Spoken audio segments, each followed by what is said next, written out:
What is up, YouTube? Mr. Lime SC here, and today we're talking about how to get rich. That's right. This is the juicy one. This is where it's like, oh yeah, I got Diablo 2 Resurrected. I'm ready to make that cash money in game because we're not doing pay to win stuff, right? We're not getting on that garbage train over there. So let's jump in and talk about a few different ways. So you want to get rich. You want to have the Hodos and the Shakos and your 35 spirits and your characters all decked out, right? You want to have the high runes to trade and be feeling dollar bill, rune, money, cash. All right, I'm going to stop with all that. There's a few different ways. Number one, make sure to increase your contribution to your 401k. At least be getting your company match. Number two, invest in an IRA. Number three, we're going to start talking about Diablo tips. The first way that you can do it is you're going to have to level your character up in some capacity, okay? You're not going to get rich with a level 25 character. So whether it's being good at the game and just playing through the game, having somebody rush you through the game and then joining in some chaos runs, playing with a team, or just leveling with random groups, doing your Trist runs, doing your Tomb runs, cows, bales, everything to get up, you're going to have to get some levels, because when you get leveled and you get to the higher areas, that's when you can find the gear and get to the places that you need to make that money, right? So now that you've got your character leveled up, they don't need to have all of this juicy stuff. You can have a spirit sword. Very easy to get. I have a spirit video. I can link it in the description below for how to make yourself a spirit sword. Things like this, a smoke armor, a stealth armor, a lore helm. I've got that right there. Once again, all of these budget items, this is going to be the stuff that you're going to farm up with. Just these sorts of basic things. Oh, I got a 1 to cult skills hammy. Cool.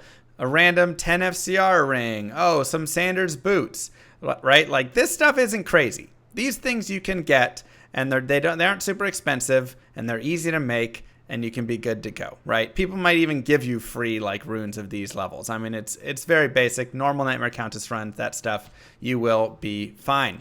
Now, how about moving a little bit forward from there, right? Now that I've got some of that basic gear, where do I want to go and what do I want to do?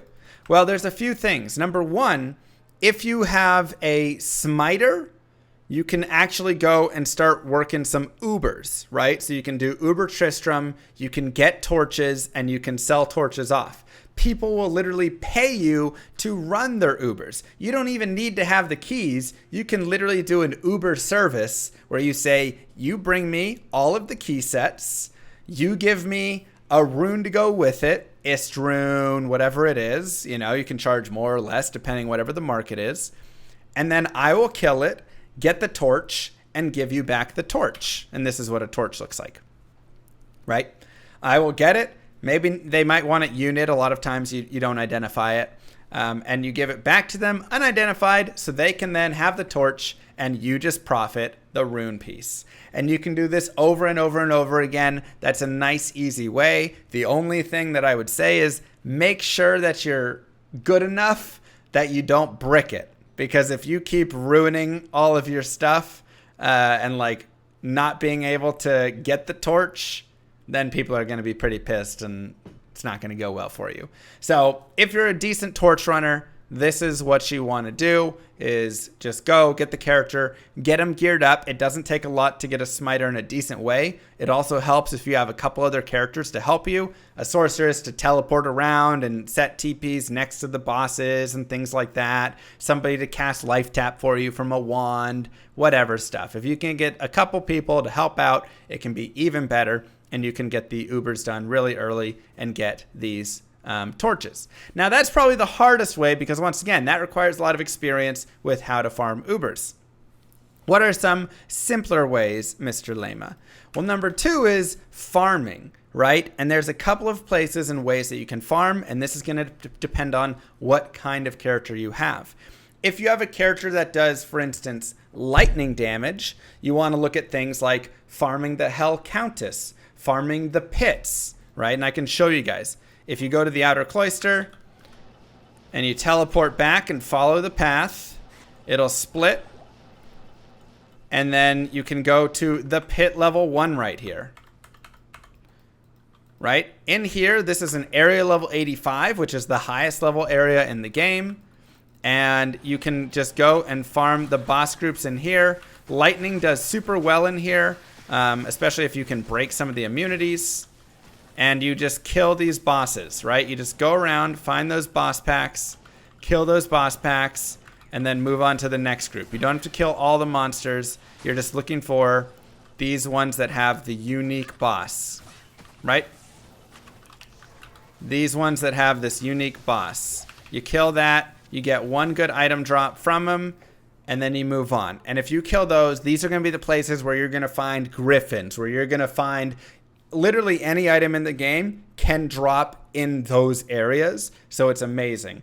This is going to be your pit, your Chaos Sanctuary, your Ancient Tunnels, your Mausoleum, your World Stone Keep, all of that stuff. So like I say, for characters that do lightning damage, you can do the Tower, which doesn't drop everything, but the Countess can drop nice runes. You'll get ums and mals and ist and poles and lems and all that, on top of Terror Keys, which can be nice to be used for people who want to do Ubers, so you can sell those off. You can also farm Endariel, and we'll get to boss farming a little bit later, but that's just another place. In Act 2, you'll see people go to the Lost City, and they search for the little hole in the ground, basically, in the Lost City. You just need to find it next to one of these buildings. Right there. This trapdoor, and here's another area level 85. This area is great for cold immune, or for cold damage characters. Right? And I go and I kill the champions and the uniques. And once again, I'm just looking for nice items while I'm down here. And anything can drop in this area. Okay, so you can just rinse and repeat with this and farm these sorts of areas. If you go and are in Act 3, the Travencoal is a farmable area that a lot of people like. And you can go and kill some of the Trav members, all the Trav members. Just depends how your character is doing. This one usually requires a little bit of a stronger character, I would say, to fight them, as a lot of times they can be very dangerous. You can see he's also got like Conviction Ore and stuff. But here you can get a lot of jewelry. You can get a lot of runes. You can see right there an amulet just dropped. You will have some cold immunes, some fire immune. So, you know, you'll just want to note that. But this is another area that people like to farm a lot. And it's another place to get a lot of gold, which is also kind of nice if you want to do some gambling a little bit later on. Additionally, of course, Mephisto is a very common boss farm spot. We'll talk about that in a second. In Act 4, people will do chaos runs. This is another great place to get runes, bases, everything. This is a difficult area. This is probably one of the hardest areas in the game. It does have good payout, good experience. Everything about it's lovely. But if you aren't ready to fight in the chaos, I would say avoid this area. And then in Act 5, you'll see people sometimes do a little bit of farming just at like Eldritch right here. He is cold immune, but this is an easy place to farm and get a little bit of experience.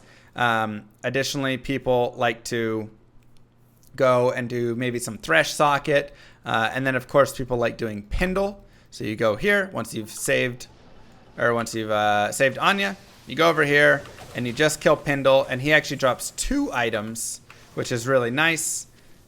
And that's it. That's like the quickest run ever. And you can find almost any item in the game from Pindle, which is super, super nice.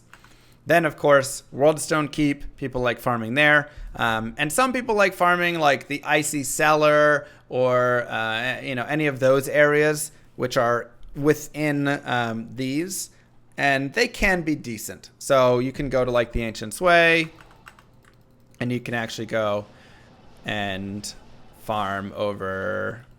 That's not going to be what we want. Need to find the map. Turnaround map, it looks like. Yeah. So they go like to the Icy Cellar, and here you can go and farm. And once again, you'll see this is not a good place for cold. A lot of Act 5 areas are not good for cold monsters, or cold heroes, but you can go and kill there, and they've got a little sparkly chest and some things in there for farming. So all of those areas are really nice, and you can throw them into your rotation as you want, depending on what character you have. And you can try and feel them out as well. Does your character struggle a lot in the chaos, but do really well in the ancient tunnels, but really poorly in the pits, and really well in the Icy Cellar? Okay, cool. Then do ancient tunnels and Icy Cellar and Pindle. You know, you can literally go bang, bang, bang, bang, do 3-4 of those areas, do the next game, and keep going. And like I say, this is where you're going to get these big items, your Shakos, but you're also going to get, you know, lots of things like Trangs. You're going to get nice charm drops. Your Geeds are going to drop from there. All of that stuff, okay? These are very solid through these 5 acts. Now, beyond the 5 acts, or within Act 1, you can also go and do cows, right? So you come over here, you go to the Tristram. So you have to have saved Cain, of course. You get Wirt's leg, go back to town. Takes a few seconds to get through that whole scenario.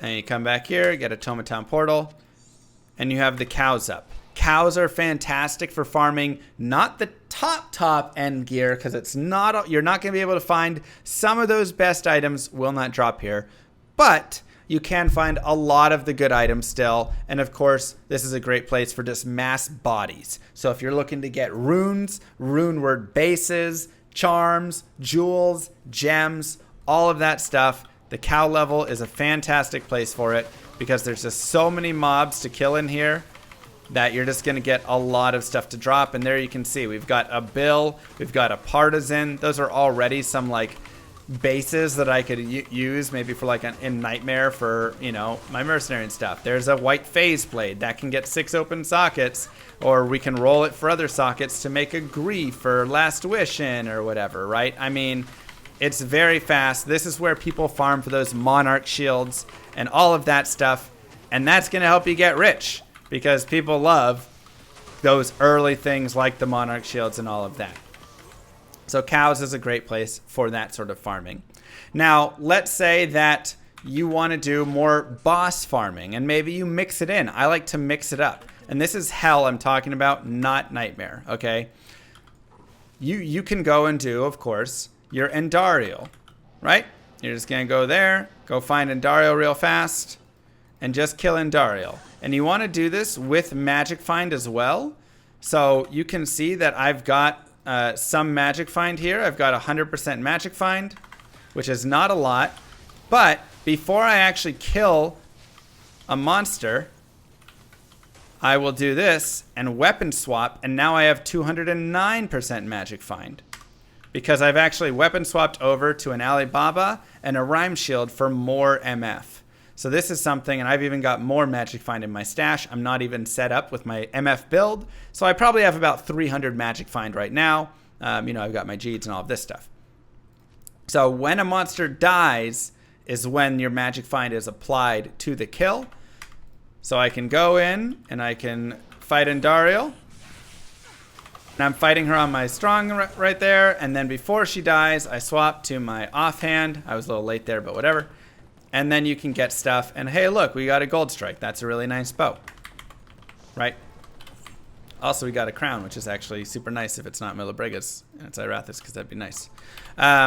So super easy. Throw those in, and this is where you can pick stuff up. And, you know, a Boazon might want a gold strike. Maybe I could get like a Lem rune or a Pole rune for that. That could be nice and easy, you know? And then you can go and do Mephisto. And some people just prefer to do Endariel and Mephisto, and it is a little bit easier than doing some of those difficult areas, especially over here, because you can just drag Mephisto down and just cheese him. Yeah, you have to kill this guy, but you can actually just cheese Mephisto and just drop blizzards or meteors or traps or whatever you want over there, and not even have to deal with Mephisto hurting you. And then Mephisto drops his stuff, you pick it up, and you can go to Act 4. Nice and easy. Once again, you can just get quick drops, and you're just going to farm this over and over, right? You're just going to go farm, kill Andario, kill Mephisto, kill the areas, kill Pindle, drop out, come back in, rinse and repeat. This is where you're going to get a lot of these Shakos. This is where you're going to get SOJs and Ravenfrost and all of the items, Tal's belts and everything that people kind of want there besides the top end stuff. That'll be in those high level areas that we talked about. You can get all of that right there on top of some of the just nice runes, right? So a lot of good things, and you can take this and gear your character up. But additionally, and this gets into step number 3, you can trade it. And trading is honestly one of the best ways to get rich. And this is because you have this right here, ranges. You have ranges and you have a market, right? So here is kind of the length of time. This is time of ladder. Just pretend that that is legible. So you have time of ladder, okay? And here you have like value of stuff. And the thing is, you're going to get different values of different pieces, right? So for instance, this right here is going to be Shaco's value. And a lot of people are going to be like, whoa, what? And this is going to be like Pole Rune. And this is going to be like Vex Rune, probably. This is going to be the value of Shako over time, right? Because it's going to start right there. And then it's going to work its way down over time. As more and more people get Shako, it becomes less desired. It's easy. It's not too hard to find. But in the very early stages of the ladder, everybody wants it. So the value is right there, roughly. Additionally, Pole Rune, or you could have something like this. And I'll say this would be like a 320. I mean, it's never worth a Vex. We'll just do like this and pretend like that.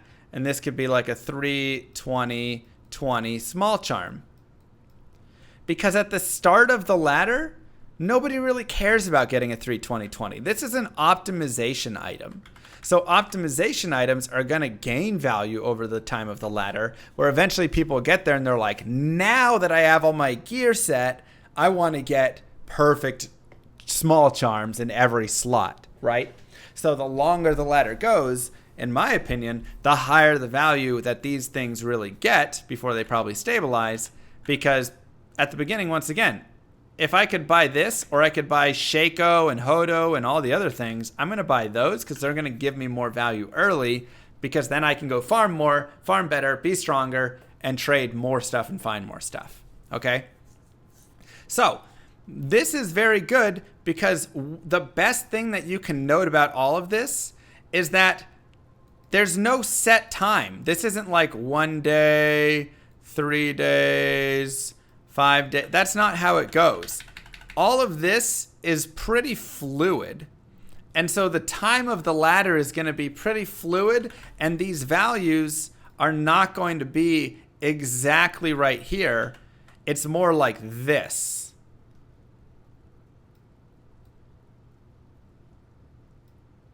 And then it's going to be more like this. So this is more how the value of a Shako is going to look.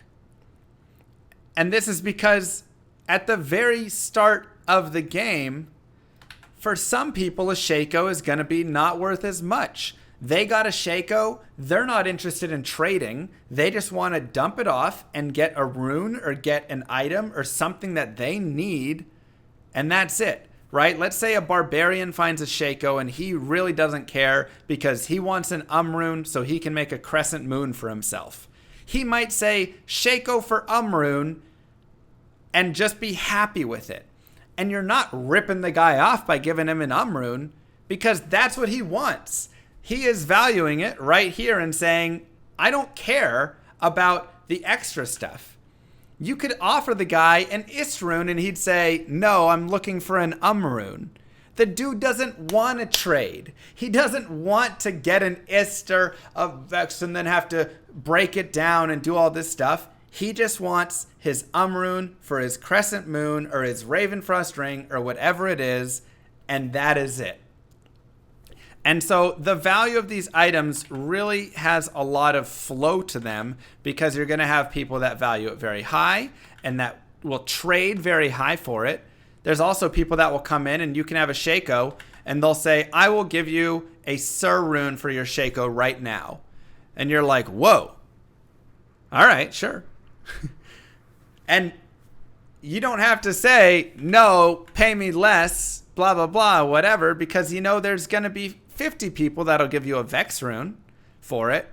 But this guy doesn't want to go through the time. He doesn't want you to consider other offers. He doesn't want any of this stuff. He just wants to get the stupid Shaco, and he doesn't care about the Sur rune value.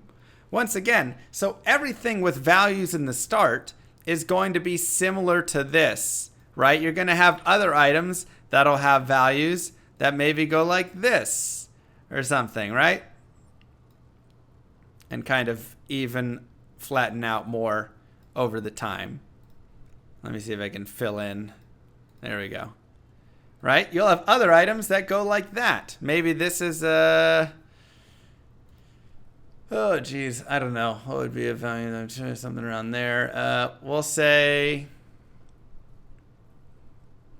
Wind Force. I don't know. Doesn't really matter.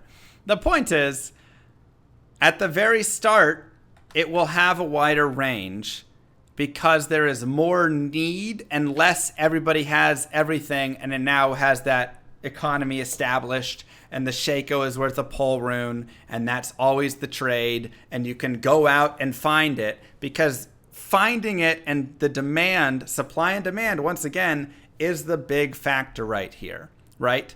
When there is a very limited supply, you're going to have this wide range because there's just, I mean, it's like, am I going to find another Shaco from somebody who's going to trade it? I don't know. I'm just going to pay for it right now and overpay for it because I really want this Shaco right now. Or I really want this Umrune right now or whatever it is. And so they just want to get rid of it very quickly. So this is a very good time where you can go and make a lot of money. Once again, not by scamming everybody, but by giving everybody exactly what they want. And the more that you can get your hands on these things all in the middle, the better that you can take advantage of this and have more ability to fit into everybody's needs, right? So they can literally go and say, I need a Lemrune, I need an Umrune, I need a Ravenfrost, I need whatever. And you can have a lot of these things, and then you can say, I've got it. And they'll be like, sweet, I'll overpay for it because I really want it right now. And that's worth it. It's worth it to them. It's worth it to you. You get a little extra for having it and being there, and they get exactly what they want, which is perfect because they don't want to sit and trade all of the time. So this is a third and fantastic way to get rich in Diablo 2, and a little study in economics. And the last way that I really feel you can get rich, or at least start your way to the riches, and I've done trading from like very little up to lots of stuff, by the way, because you can just get basic things, and then once again, you find the person who really wants it, gives you a better thing. It's like the guy who traded a staple or whatever it was for a house, right? You trade your way up. But anyways, the last thing is you can rush for Forge, and this is going to be it's not the fastest, but if you're good at rushing people through the game, you can literally get them from Act 1 normal through to hell, and especially if you have bumpers and things, you can get a lot of people through, and then they give you your Forge, not guaranteed, which is the like crappy part about it. But if they do, you can get Istrune, Golrune, Mal, Pole, all that stuff for your time. And really early on, that can be a nice way to get a few of those medium high runes that you can then get some good value and trade it off with.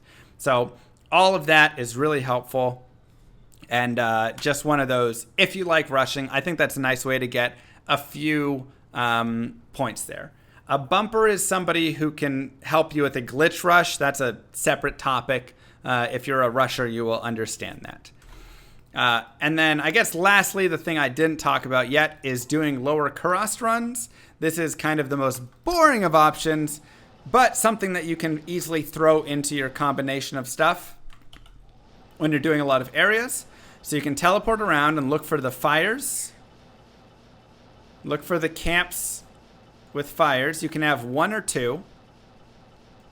And I'll show you what it looks like in a second when we get to it. Right here. So you get a little campfire in the middle. And you go up here and you push this chest. You come here and you push this chest and this chest. And you want to have keys for this. There's also a rack right there. And a rack right there that you can pop. And maybe, hey, that could have been a rack or whatever, right? So you can go and just do that. Like I say, this isn't like the most exciting in terms of action, but it's pretty easy. It takes a few seconds to throw in, and you can get yourself up to Burr Rune from there. Additionally, lots of charms, gems, jewels, jewelry, all of that will drop. I actually really enjoy lower Kurast running. It's very fun. I have a guide on how to do lower Kurast runs efficiently, but that is another area that you can go and get some of those runes that you can then take and trade off, or some skillers or whatever stuff to go and trade with. So anyways, this is the ways to really get rich in Diablo 2.